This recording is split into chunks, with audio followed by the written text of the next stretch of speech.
റെഡിയാണോ?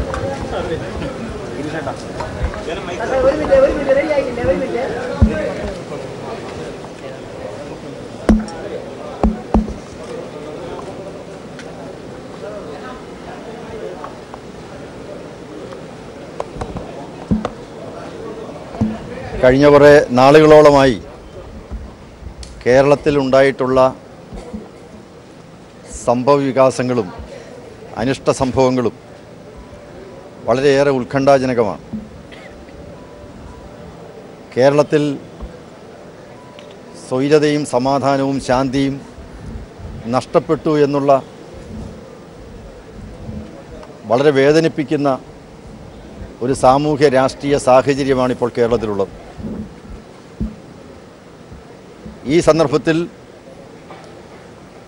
കേരളത്തിൽ ശാന്തിയും സമാധാനവും കൈവരിക്കുന്നതിന് ഏതെല്ലാം ഭാഗത്തു നിന്നും എന്ത് നടപടിയാണോ ഉണ്ടാകുന്നത് അതിന് ഭാരതീയ ജനതാ പാർട്ടിയും RSSും എല്ലാവിധ പിന്തുണയും നൽകും. ആ ഒരു നിലപാടിൻ്റെ അടിസ്ഥാനത്തിൽ തന്നെയാണ് ഇന്ന് ഇവിടെ മുഖ്യമന്ത്രിയുടെ അധ്യക്ഷതയിൽ നടന്ന ചർച്ചയിൽ BJPയും RSSും പങ്കെടുത്തിട്ടുള്ളത്.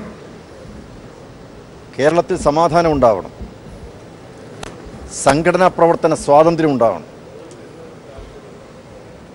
സ്വതന്ത്രമായി സ്വൈരമായി പ്രവർത്തിക്കാൻ, രാഷ്ട്രീയ പ്രവർത്തനം നടത്താൻ രാഷ്ട്രീയ പാർട്ടികൾക്ക്, അതുപോലെ മറ്റ് സാമൂഹ്യ സാംസ്കാരിക സംഘടനകൾക്ക് എല്ലാവർക്കും സാവകാശവും സന്ദർഭവും അവസരവും സ്വാതന്ത്ര്യവും അവകാശവും നൽകണം. അങ്ങനൊരു അന്തരീക്ഷം ഉണ്ടാക്കുന്നതിനാവശ്യമായിട്ടുള്ള ഒരു സാഹചര്യം ഉണ്ടാക്കാൻ സർക്കാർ പ്രതിജ്ഞാബദ്ധമാണ്. ആ വിഷയമാണ് പ്രധാനമായും BJPയും RSSും ഉന്നയിച്ചത്. വീടുകളും പാർട്ടി ഓഫീസുകളുമൊക്കെ തച്ച് തകർക്കുക എന്ന് പറയുന്നത് കേരളത്തിൽ ഇനി ആവർത്തിച്ചുകൂടാ. സംഘടനാ പ്രവർത്തന സ്വാതന്ത്ര്യം അനുവദിക്കുന്നതോടൊപ്പം തന്നെ അഭിപ്രായ സ്വാതന്ത്ര്യവും വിമർശിക്കാനുള്ള സ്വാതന്ത്ര്യവും നമ്മുടെ സംസ്കാരത്തിൻ്റെ ഭാഗമായതുകൊണ്ട് ആ ബഹുസ്വരത ഈ കേരളത്തിൽ നിലനിന്നേ മതിയാവും. ആ വൈവിധ്യം, അഭിപ്രായത്തിലുള്ള വൈവിധ്യം നമ്മുടെ സംസ്കാരത്തിൻ്റെ സൗന്ദര്യമാണ്. അത് ഉയർത്തിപ്പിടിക്കാൻ രാഷ്ട്രീയ പാർട്ടികൾക്ക് എല്ലാവർക്കും ബാധ്യതയുണ്ട്. കഴിഞ്ഞ കുറേ നാളുകളോളമായി കേരളത്തിൽ പയ്യന്നൂരിലും കണ്ണൂരിലും തിരുവനന്തപുരത്തും ഇന്നലെ കോട്ടയത്തും ഒക്കെ ഉണ്ടായിരിക്കുന്ന സംഭവവികാസങ്ങൾ വളരെ വേദനിപ്പിക്കുന്നതാണ്. ഇന്ന് വെളുപ്പിനെയാണ് കോട്ടയത്തെ RSS കാര്യാലയത്തിൻ്റെ നേരെ ബോംബേർ ഉണ്ടായത്. അക്രമങ്ങൾ പലയിടത്തും വ്യാപകമാവുകയാണ്. ഇത് തടഞ്ഞേ പറ്റൂ. ഇത് തടയുന്നതിനാവശ്യമായിട്ടുള്ള സത്വര നടപടികൾ, കർശനമായ നടപടികൾ പോലീസിൻ്റെ ഭാഗത്തുനിന്നുണ്ടാവണം. പോലീസിനെ നിഷ്പക്ഷമായി സ്വതന്ത്രമായി പ്രവർത്തിക്കാൻ അനുവദിക്കണം. പല പോലീസ് ഉദ്യോഗസ്ഥന്മാരും നിസ്സഹായരായി നോക്കി നിൽക്കുകയാണ്. പാർട്ടിയുടെ CPMൻ്റെ ആജ്ഞാനുവർത്തികളായി പോലീസ് മാറാൻ പാടില്ല. സ്വതന്ത്രമായി തെറ്റ് ചെയ്യുന്നവർക്കെതിരെ കർശനമായ നടപടി സ്വീകരിക്കാനും നിയമത്തിൻ്റെ മുന്നിൽ തെറ്റ് ചെയ്തവരെ കൊണ്ടുവരുവാനും പോലീസിന് ബാധ്യതയുണ്ട്. പല കേസുകളിലും പോലീസ് നടപടി സ്വീകരിക്കുന്നില്ല. 27-ാം തീയതി തിരുവനന്തപുരത്ത് രാത്രിയിൽ അക്രമ സംഭവങ്ങൾ ഉണ്ടായത് പോലീസിൻ്റെ ഗുരുതരമായ കൃത്യവിലോപം കൊണ്ടാണ്, അവരുടെ വീഴ്ചയാണ്.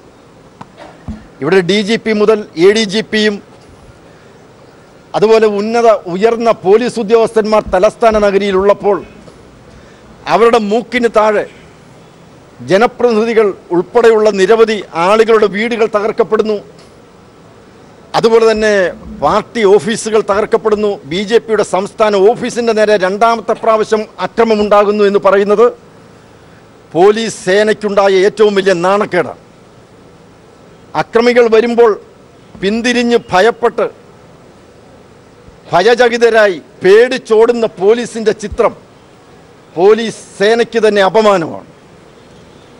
അതുകൊണ്ട് പോലീസിനെ സക്രിയമാക്കാൻ, സജീവമാക്കാൻ, തെറ്റുകാർക്കെതിരെ നടപടി സ്വീകരിക്കാനുള്ള ആർജവമുണ്ടാകാൻ വളരെ കർശനമായ നടപടികൾ അടിയന്തരമായി സ്വീകരിച്ചേ മതിയാവുകയുള്ളൂ.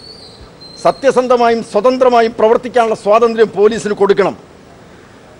ക്രമസമാധാന നടപടികളിൽ CPM ഇടപെടാൻ പാടില്ല. പോലീസ് സ്വതന്ത്രമായി പ്രവർത്തിക്കണം. അതോടൊപ്പം തന്നെ സംഭവങ്ങൾ ഉണ്ടാകുന്ന സന്ദർഭത്തിൽ നടപടി സ്വീകരിക്കാതെ അക്രമികൾക്ക് കൂട്ടുനിൽക്കുന്ന പോലീസ് ഉദ്യോഗസ്ഥന്മാർക്കെതിരെ നടപടി സ്വീകരിക്കണം. ഇവിടെ കണ്ടോൺമെൻറ്റ് AC ബൈജു, അതുപോലെ fort AC Gopakumar, Thampanoor CI Prithviraj, fort SI Sajimon തുടങ്ങിയിട്ടുള്ള ആളുകളുടെ നിഷ്ക്രിയത്വവും കഴിവില്ലായ്മയും ഗുരുതരമായ കൃത്യവിലോപവും വാസ്തവത്തിൽ അങ്ങേയറ്റം ഉത്കണ്ഠാജനകമാണ്. അവരുടെ പക്ഷപാതപരമായ സമീപനത്തിൽ BJPക്ക് പ്രതിഷേധമുണ്ട്. അത് മുഖ്യമന്ത്രി അറിയിച്ചിട്ടുണ്ട്.